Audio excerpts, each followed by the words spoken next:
Mesdames et messieurs, chers téléspectateurs des Centrales Télévision, bienvenue à votre émission Fait d'Actu.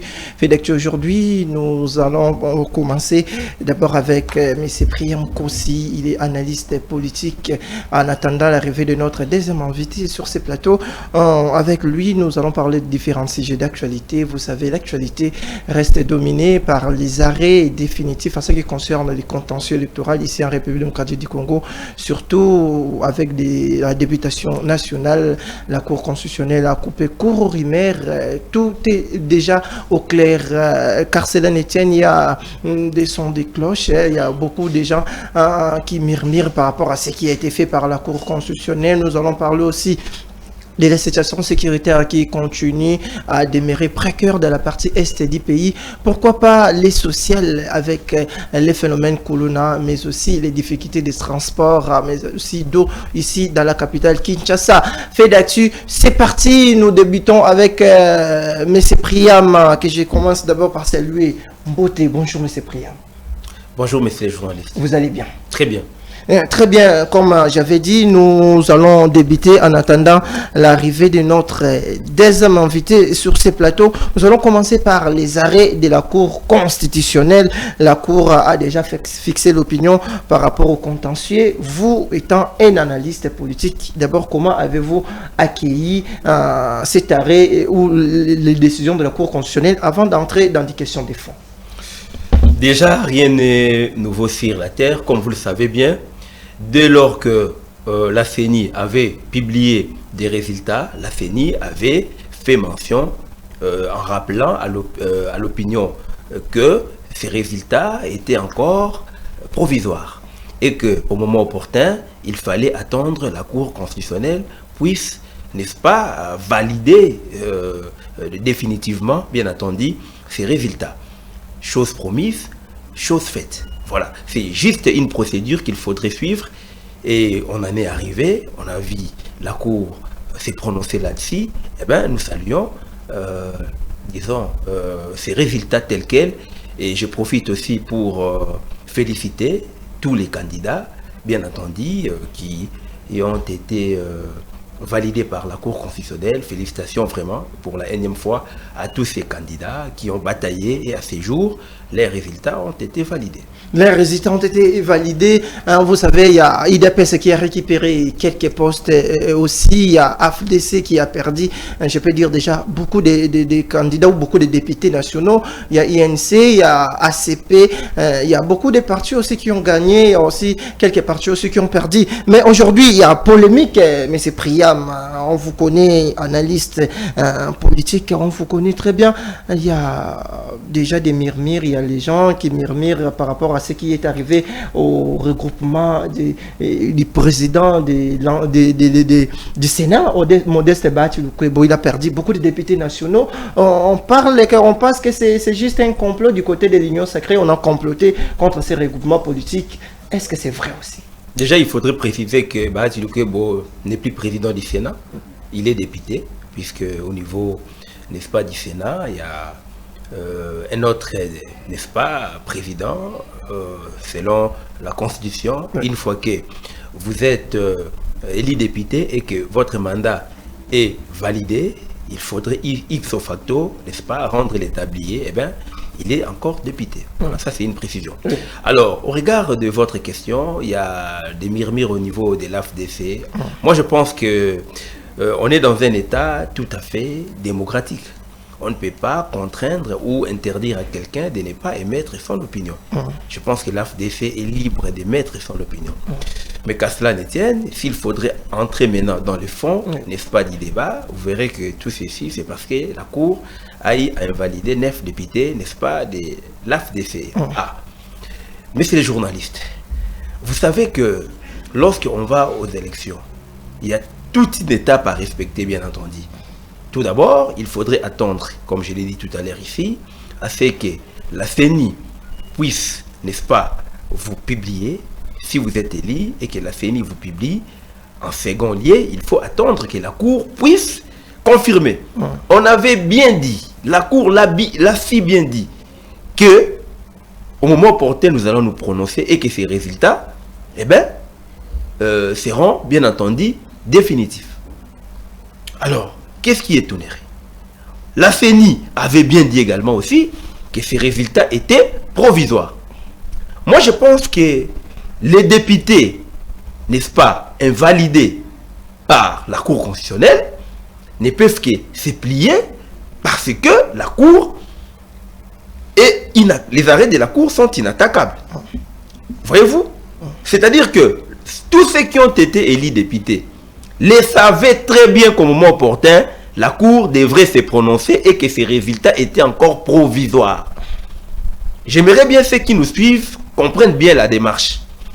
Lorsque vous êtes élu député et que vous êtes publié par la CENI précise que ces résultats sont encore provisoires. Messieurs les journalistes, ça ne sert à rien de fêter comme si vous êtes, n'est-ce pas, élu définitivement.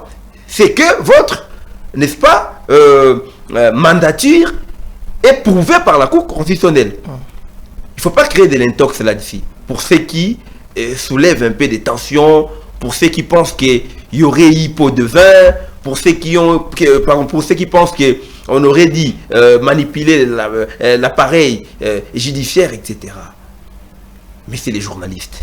Nous devons, n'est-ce pas, arriver à respecter nos institutions, à comprendre que la RDC est un État dit démocratique.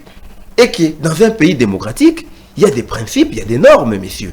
Donc, si vous y allez aux élections et que la CENI vous proclame, il faudrait attendre, n'est-ce pas, la publication des résultats définitifs. Comment est-ce qu'un député qui a été proclamé par la CENI se sentirait lésé dès lors qu'il est invalidé?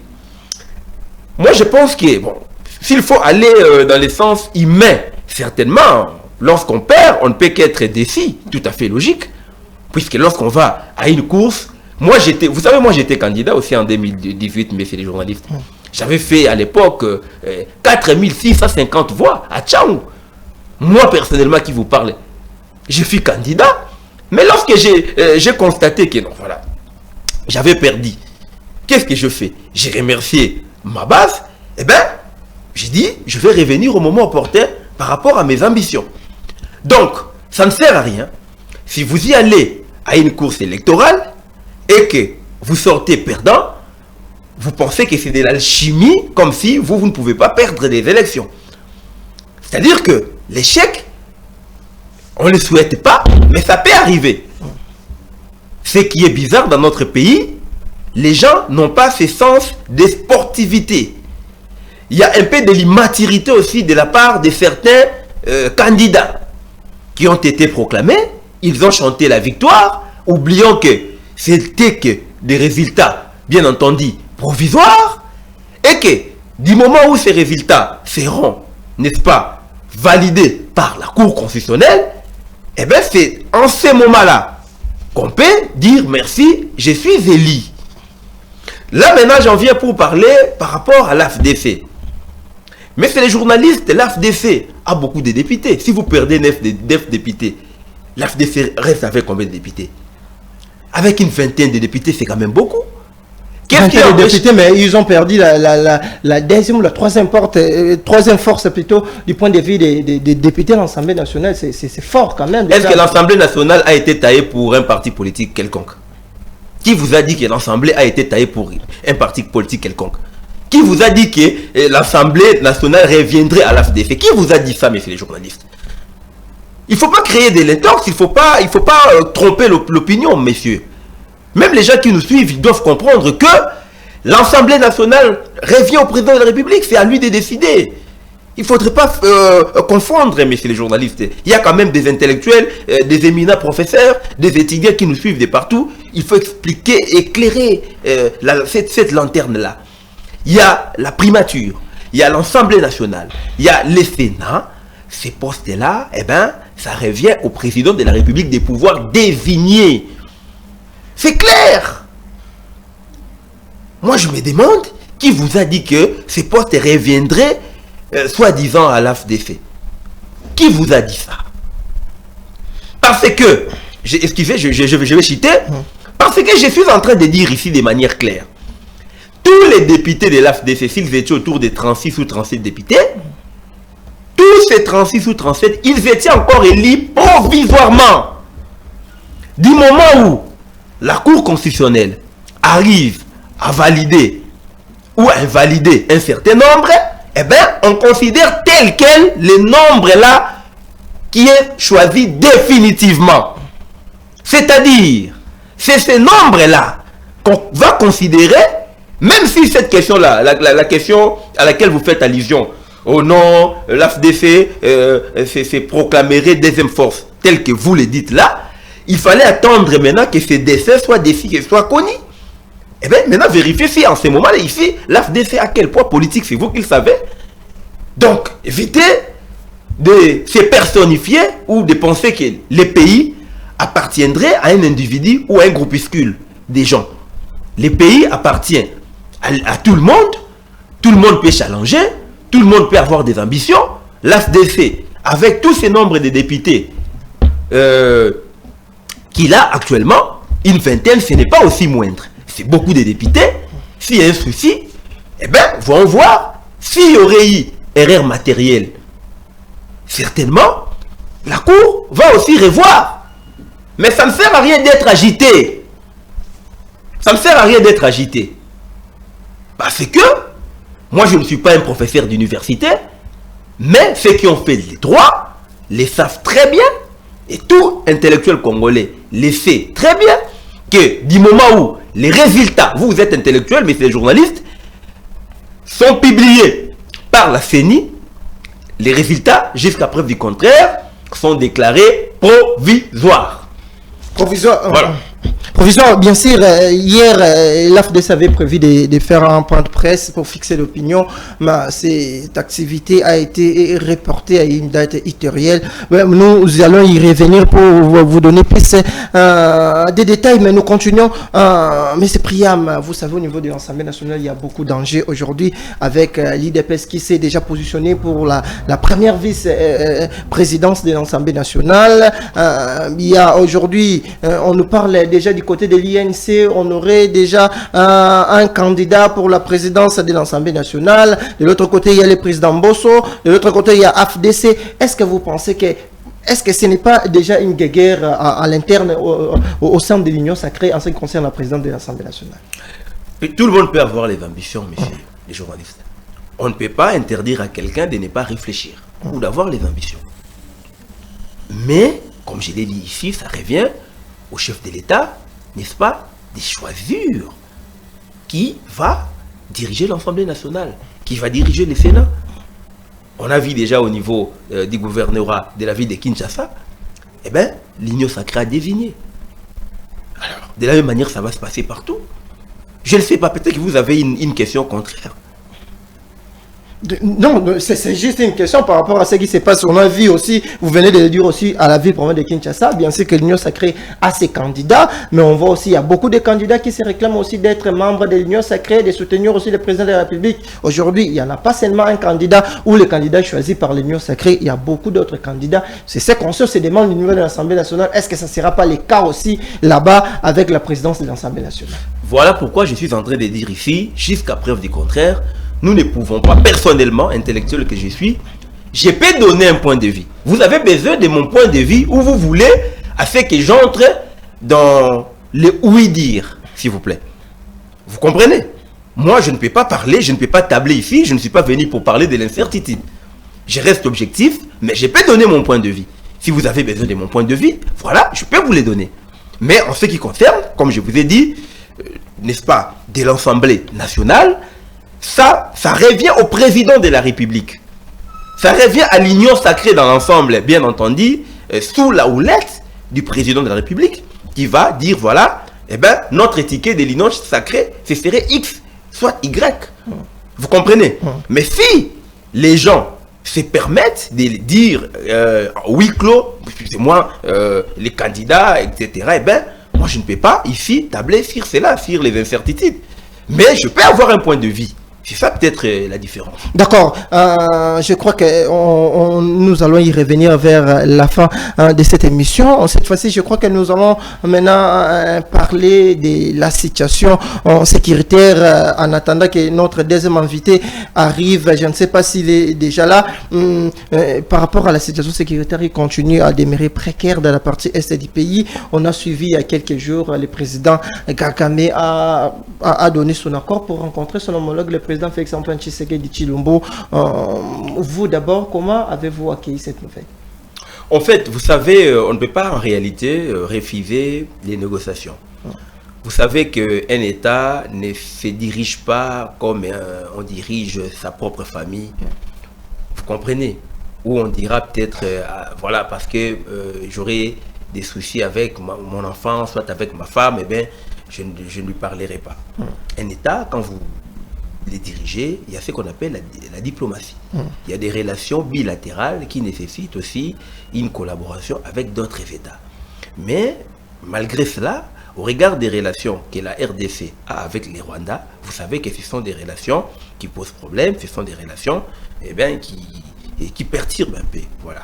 C'est-à-dire, en ce qui concerne ces relations, il faudrait maintenant voir les contenus, n'est-ce pas, des faits que veut nous dévoiler Kagame. Il s'agira de quoi? Ça, c'est d'abord de un. Il faut se poser la question. Qu'est-ce que Kagame veut nous dire aujourd'hui? Vous voyez déjà au niveau de l'Est comment est-ce que les gens meurent nuit et jour. À l'instant même, les gens meurent. Quand vous regardez ce qui se passe là-bas, vous avez des larmes. Moi, je pense que cela n'empêcherait pas au chef de l'État de l'approcher pour comprendre de quoi il s'agit. Si c'est pour l'intérêt des Congolais, pourquoi pas l'approcher? Mais il faudrait mettre un terme, une fois pour toutes, corriger, s'il faut le dire, les Rwandais. Corriger les Rwandais, oui, mais le par président de la rapport République... à tout, je l'ai dit ici, rien n'empêcherait. C'est-à-dire, si on vous appelle, nous sommes un État souverain. Nous ne dépendons pas d'un petit pays comme les Rwandais.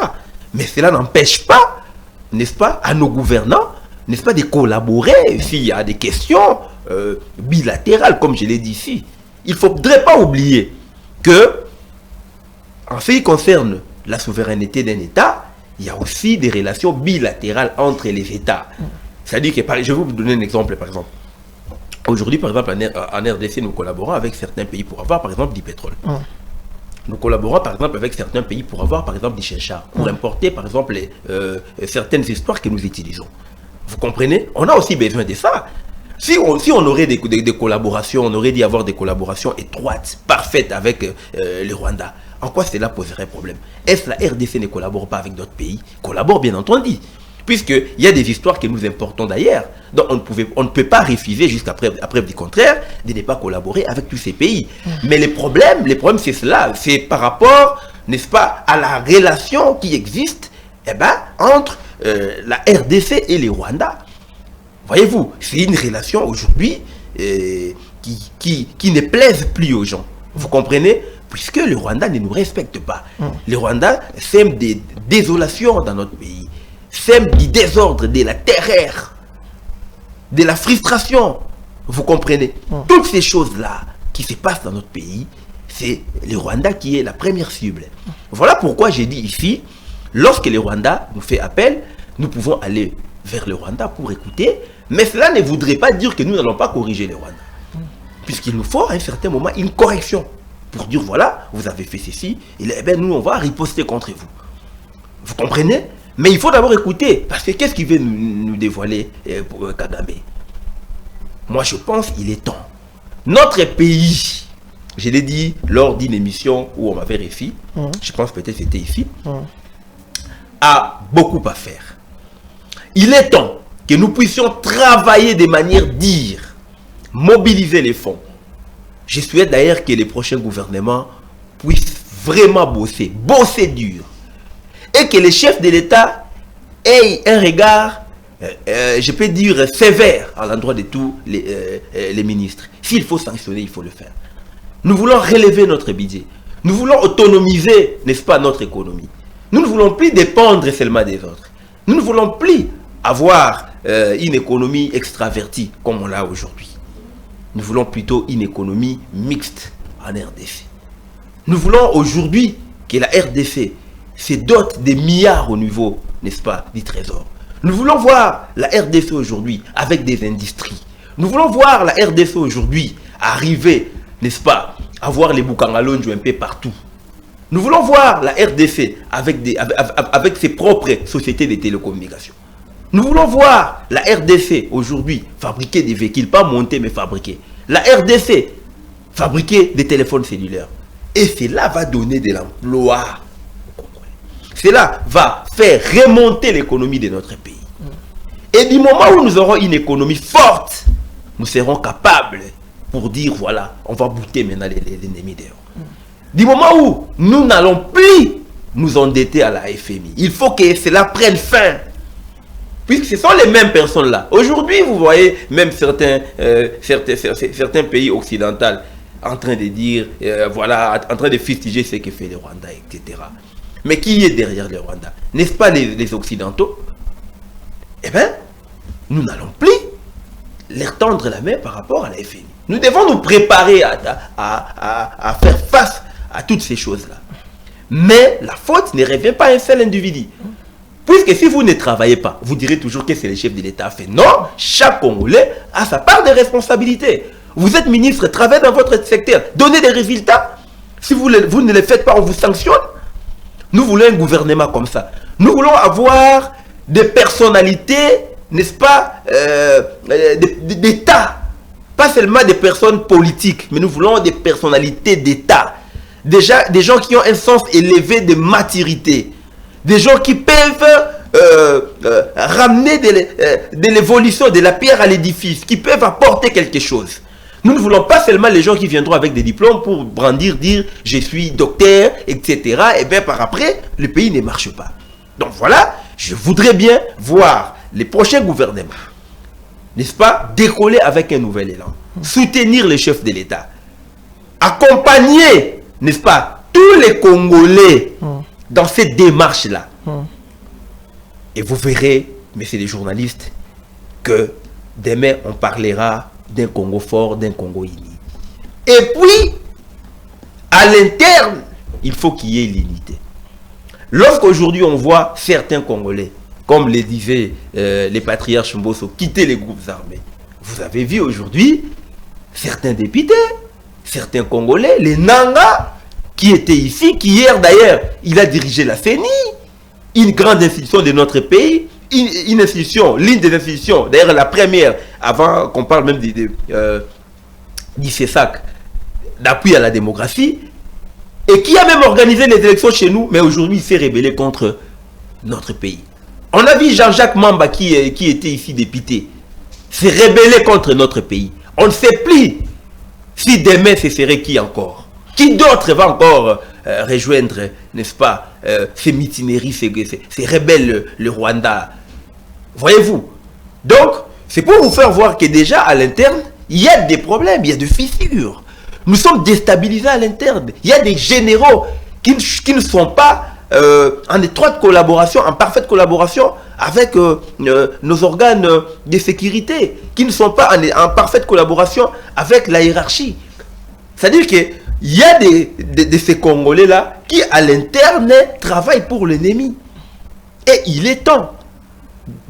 C'est-à-dire, dès que nous ne serons pas en mesure de nous unir, de résoudre tous ces problèmes, eh bien, cela va encore constituer un souci pour le décollage de notre pays. D'où nous devons commencer à revoir tous ces problèmes à la lettre. Voilà. D'accord, nous continuons, mesdames et messieurs, vous suivez votre émission Fait d'actu. Je disais qu'aujourd'hui, nous avons prévu des invités sur ce plateau, mais en attendant l'arrivée de notre deuxième invité, nous continuons avec M. Priam. Nous avons parlé déjà de la situation sécuritaire de la partie est du pays. Cette fois-ci, nous allons revenir ici dans Kinshasa, dans la ville province de Kinshasa, pour parler de tout ce qui est social ici avec les phénomènes Kuluna qui continuent, avec les difficultés des transports aujourd'hui dans la ville-province de Kinshasa. M. Priam, vous êtes analyste politique. Comment voyez-vous aujourd'hui l'évolution de la ville de Kinshasa? En fait, la ville de Kinshasa ne décolle pas. La ville de Kinshasa ne décolle pas, puisque quand vous sortez ici, vous verrez des immondices, des ordures presque partout, qui ne sont même pas, n'est-ce pas, prises en charge par le gouvernorat de Kinshasa. Et tout ça, ça pose problème. Comment est-ce que, pour ne pas parler même de certaines réalisations que la ville devrait avoir, je vais seulement donner un seul exemple pour dire comment est-ce qu'on n'est pas capable, n'est-ce pas, de ramasser des ordures. Est-ce que vous pouvez comprendre ça? C'est-à-dire que pour développer une politique, n'est-ce pas, d'assainir la ville de Kinshasa, c'est un problème. C'est-à-dire que cela nous pousse à réfléchir, soit c'est un problème de mégestion, soit c'est un problème de mauvaise foi. Les gouverneurs qu'on a eu à Kinshasa ici, incapables de relever les défis. Incapables de relever les défis. Vous dites que vous ne faites pas des recettes, c'est faux. Les marchés des villes de Kinshasa ici font des recettes. Pour avoir les documents ici, même à nos différentes communes, il faut payer. Pour aller avoir des documents à l'hôtel de ville, vous payez. Où va cet argent? On est incapable de redistribuer cet argent, même si pas comme ça. Quand je parle de la redistribution, ce n'est pas de manière directe pour dire non, donner aux Congolais, non. C'est-à-dire assainir du moins la ville pour que ces Congolais-là vivent quand même dans un environnement sain. Vous comprenez un peu? C'est pas grand-chose. C'est-à-dire que cela prouve à suffisance qu'on a des gens qui viennent, n'est-ce pas, comme étant des gouverneurs pour leurs appétits gloutons. Ils ne viennent pas pour servir le peuple. Ils viennent justement pour s'enrichir. Et par après, ce sont les mêmes personnes qui sèment des troubles chez nous ici, dans notre pays.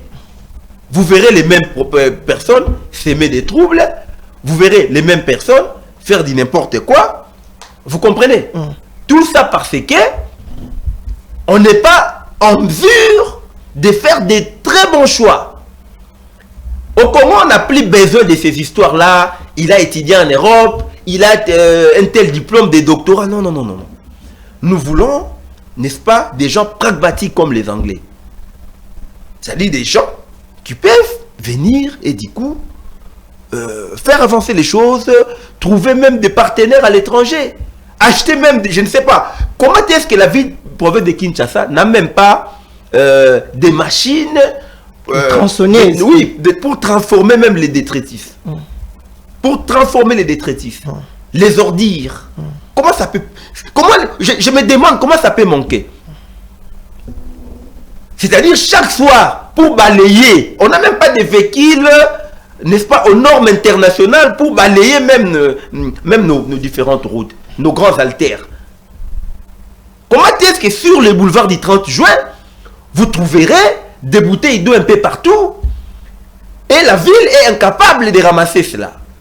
C'est compliqué. Mais M. Priam, selon vous, parce que le temps nous a déjà imparti, selon vous, quels seraient les profils idéaux pour le futur gouverneur de la ville province de Kinshasa? Hormis les connotations politiques, aujourd'hui nous continuons avec le système des choix du côté des regroupements politiques parce qu'on a choisi l'Union sacrée à ses candidats. Aujourd'hui, chacun a ses candidats, mais selon vous personnellement, quels seraient les profils idéaux pour diriger la ville province de Kinshasa? Par rapport au profil, ça me fait mal même de le dire. Puisque si on doit parler du profil ici, beaucoup diront il faut qu'il soit docteur, c'est ça. Parce que quand les gens viennent avec des CV. Éventuellement, quand vous parlez des profils, les gens viennent avec des CV. On ne sait pas savoir qui a fait quoi, même dans le passé. Il y a même des gens qui avaient des passés douteux, et par après, on les prenne pour diriger.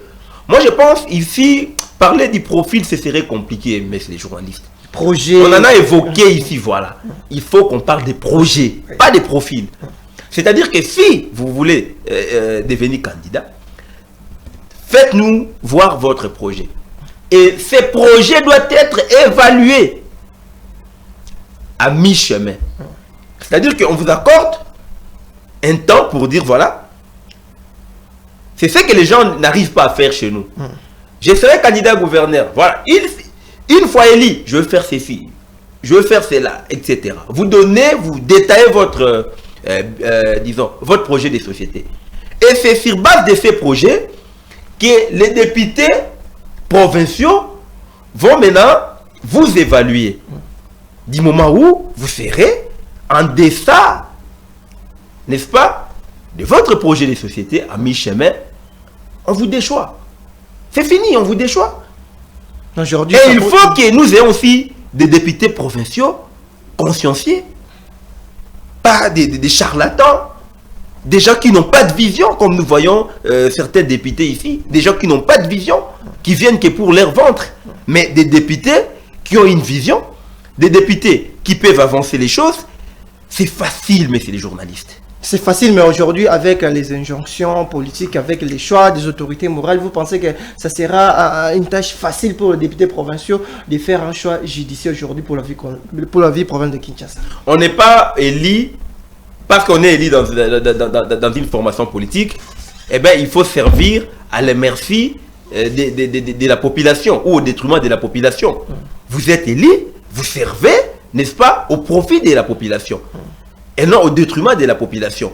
Soit vous devenez une lèche-botte de votre autorité morale. Et dites-moi, citez-moi ici, parce que les gens nous suivent, quelle est cette autorité morale-là? Quelle est cette autorité morale-là d'un parti politique qui dira, eh bien, moi j'interdis toujours à mes députés de ne pas initier des bons projets, de ne pas avoir des belles initiatives au niveau, n'est-ce pas, des assemblées. Franchement, je pense que c'est pas ça la vraie raison. Le problème ici, c'est que nous ne sommes pas encore consciencieux. C'est-à-dire que quand les gens échouent, même les députés, là, quand ils échouent, ils jettent l'opprobre au président de la République pour dire non, nous on n'a rien fait. Mais pourquoi pas aussi laisser les députés provinciaux faire leur choix librement au lieu de choisir au niveau des regroupements politiques, même des gens qui n'ont pas vraiment de bons projets. Mais vous êtes au courant que les députés, déjà pour élire les gouverneurs, ils demandent de l'argent. La CENI, c'est pas moi qui l'ai dit, la CENI, on a tous suivi, la CENI avait publié un communiqué conjoint justement pour fustiger ce genre de comportement. Comment est-ce qu'on peut élire un député, quelqu'un qui est censé desservir la population, mais qui s'est fait soudoyer, donc qui demande de l'argent pour élire les gouverneurs? Mais c'est les journalistes. Est-ce que vous comprenez un peu? Les députés qui est censé desservir, il est en train de demander de l'argent pour élire les sénateurs. J'ai les larmes aux yeux. Vous-même, vous comprendrez, n'est-ce pas, si vous avez face à quel genre de député que vous avez voté. Voilà. D'accord, M. Priem, ça ne nous reste pas assez de temps. Nous allons revenir par rapport à l'Union Sacrée. D'abord, vous, personnellement, comment voyez-vous l'avenir de l'Union Sacrée après la sortie du gouvernement? Parce qu'aujourd'hui, avec les frustrations liées aux contentieux électoraux aujourd'hui. En fait, l'Union Sacrée se porte en merveille. Ce n'est que certains individus, il y a des individus au sein de l'Union Sacrée qui se sentent lésés. Mais l'Union Sacrée se porte à merveille. Voilà. Après, n'est-ce pas, l'installation du bureau définitif, après la publication du gouvernement, le ciel ne va pas tomber sur la terre et la vie va continuer à normal. Voilà. Donc l'Union Sacrée va demeurer puisque tant que le chef de l'État, son Excellence Félix Tshisekedi, existera, eh bien, l'Union Sacrée va demeurer. Va demeurer. Votre mot de la fin pour aujourd'hui, parce que nous sommes presque arrivés à la fin déjà pour cette émission. Déjà, merci d'abord pour votre invitation, je vous remercie. Je remercie également tous les Congolais qui nous ont suivis de partout. Je n'ai pas beaucoup à dire. Nous, on vient justement, quand vous nous invitez, puisqu'il y a des histoires à dénoncer, on ne peut que venir. Donc, je n'ai pas beaucoup à dire. Je souhaite seulement à tous les élus, puisque c'est ça l'actualité, qui viennent à peine d'être confirmés par la Cour constitutionnelle, bonne chance en tout cas, et puis des bonnes choses. Fructueux mandat. Ce mandat, bonne chance aux heureux élus confirmés récemment par la Cour constitutionnelle. Mesdames et messieurs, grand merci à l'ingénieur Platini Malois qui était du côté de la régie. Bienvenue Lissassi derrière les caméras. Fait d'actu, on se retrouve très bientôt.